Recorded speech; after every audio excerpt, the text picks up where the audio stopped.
मंडळी, उन्हाळा तडाखा जबरदस्त वाढतोय. आत्ता दुपारचे 1 वाजलेत आणि आत्ता टेम्परेचर आहे जवळजवळ 33 ते 34 डिग्री सेल्सिअस. त्याचबरोबर कालपासून तो पाऊस पडतोय, त्यामुळे दमट हवा तयार झाली आहे आणि हा उकाडा या दमट पाण्यामुळे अगदी असह्य झाला आहे. पण आनंदमळ्यामध्ये आम्ही या उन्हाळ्याला कसं बीट करतो माहिती आहे? तर आम्ही या उन्हाळ्यामध्ये आनंदमळ्यात हे सुंदर असं शेततळं बनवलं आहे आणि ह्यामध्ये चक्क प्यायचं आपलं विहिरीचं पाणी सोडलेलं आहे आणि ह्या शुद्ध आणि अगदी पिण्यायोग्य पाण्यामध्ये आम्ही दुपारच्या वेळी छान सुंदर पोहून पुढचे 2 ते 3 तास शरीराला छान गारवा मिळतो. त्याचबरोबर हे जे पाणी आहे हे दर 3 दिवसांनी ह्या पाईप वाटे आपल्या शेताला जातं आणि दर 3 दिवसांनी हे पाणी पुन्हा रिफिल होतं. तर अशा शेततळ्यामध्ये पोहायला जाऊयात.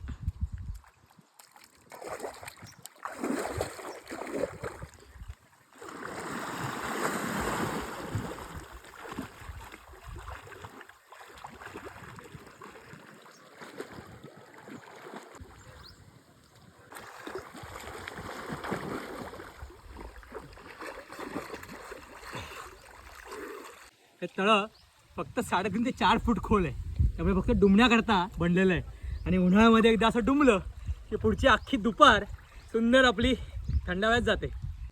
येत आहे ना मग आनंदमळ्यात या शेततळ्यामध्ये उड्या मारून ह्या निसर्गाचा आनंद घ्यायला.